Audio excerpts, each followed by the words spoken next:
mobilisation, à peu près 150 personnes. Ouais, vous êtes satisfait Ah oui, on est assez satisfait, surtout un jeudi à Florac. On a évidemment beaucoup de gens qui nous ont dit que malheureusement ils travaillaient, donc ils ne pouvaient pas y aller. Mais non, on a 150-200 personnes, puisqu'on en a perdu un peu à la fin, mais c'est vrai que voilà, on a une manifestation qui a couvert tout le marché, donc je crois qu'on peut assez se féliciter de la mobilisation, oui. Vous avez réussi à faire revenir le directeur du parc. Bon, finalement, au départ, il y avait une délégation, mais là, il est venu devant tout le monde il y a eu des questions-réponses. Donc ça aussi, c'est quand même positif, on imagine, pour vous. Oui, oui. Au départ, effectivement, nous avions demandé un rendez-vous qui avait été accordé assez rapidement. Et nous sommes très contents que le directeur ait accepté cette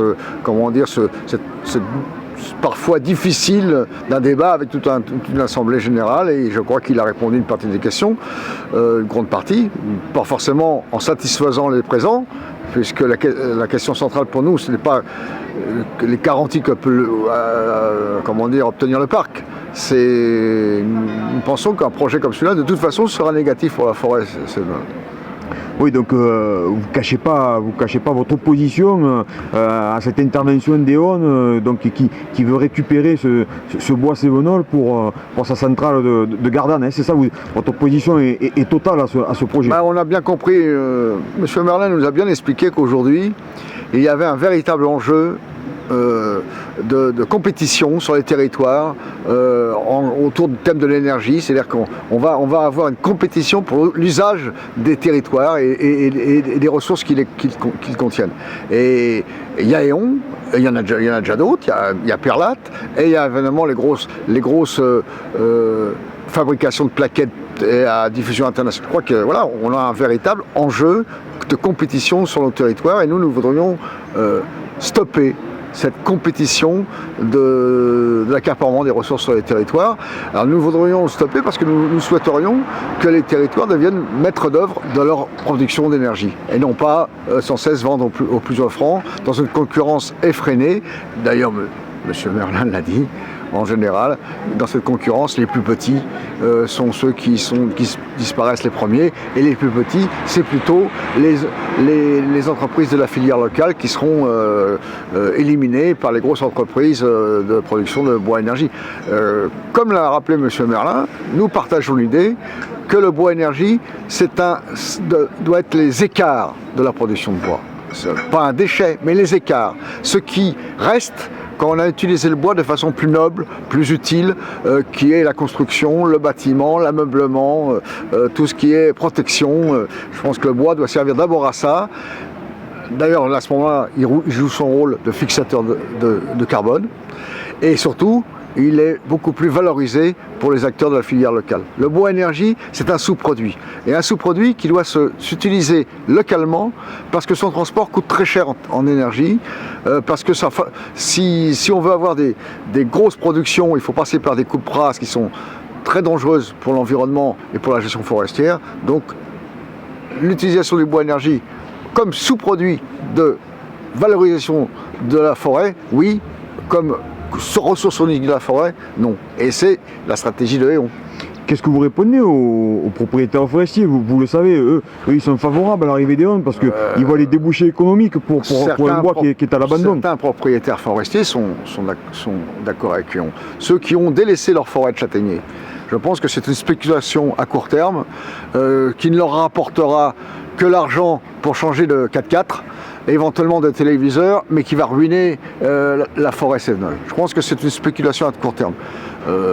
Il y avait dans le parterre, il y avait des forestiers, de la CGT Forêt, du Snuffen Forêt. Je suis moi-même propriétaire forestier, et je ne pense pas que la meilleure valorisation, ça soit de vendre des coupes en bois énergie, parce que ce n'est pas une bonne valorisation, parce que l'avenir de la forêt n'est pas assuré par ce type d'exploitation, et parce que en plus ça appauvrit le milieu. C'est la biodiversité d'un tel milieu s'appauvrit. Il y a quelqu'un qui est intervenu comme chasseur. Il a bien expliqué, il a raison de dire que les coupes à blanc de E.ON, pendant 15 ans, la parcelle est absolument impénétrable. La vie, y compris les animaux, ne peuvent pas vivre de façon harmonieuse dans une parcelle en régénération après une coupe à blanc. Et le principe de Éon, c'est de faire une coupe à blanc tous les 25 ans.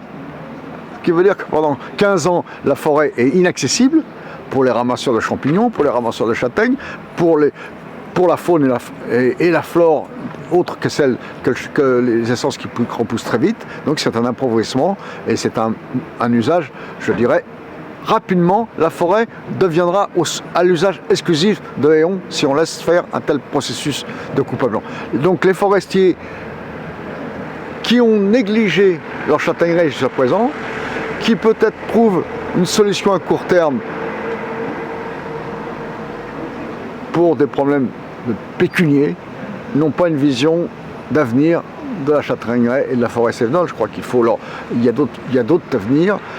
La valorisation du bois de châtaignier par d'autres produits. Le châtaignier, comme quelqu'un l'a rappelé, est un bois imputrescible, un bois de charpente, un bois d'ameublement de qualité. Il permet de construire des bâtiments sans traitement chimique, ce qui est appréciable dans nos périodes où on sait que les traitements chimiques du bois peuvent occasionner des maladies pour ceux qui habitent dans les maisons. Je crois que le châtaignier a un avenir s'il est bien cultivé. Et c'est ça qu'il faudrait qu'on obtienne. Et on ne cultive pas du bois, il extrait un minerai pour faire de l'énergie. Donc on ne peut pas attendre. C'est pas une entreprise d'exploitation forestière, Éon. Il prend du bois comme il prendrait du charbon et comme il prendrait du fioul ou du nucléaire. Donc on peut pas leur demander de faire ce qu'ils ne savent pas faire. Mais à nous d'avoir une autre politique forestière. Vous êtes prêt à rencontrer le parc, à faire des propositions et bon, M. Merlin vous a tendu la perche d'intégrer ce groupe technique. Bon, oui, qu'est-ce que vous pensez de tout ça? Ce n'est pas la première lutte que les Cévenols mènent. Nous avons mené la lutte contre le barrage de la Borie, dans le sud Cévennes.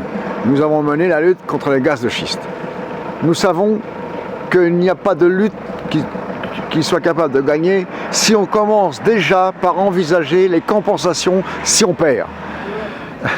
Non, nous ne voulons pas envisager les compensations si Éon gagne. Nous voulons une alternative à Éon. Et c'est ça que nous déciderons de discuter avec le parc. Quelle alternative à ce modèle industriel d'exploitation de la forêt? Et les alternatives sont nombreuses, sont diversifiées, sont à notre portée. Éon ne sera jamais à notre portée pour ce qui est de contrôler ce qu'il fait.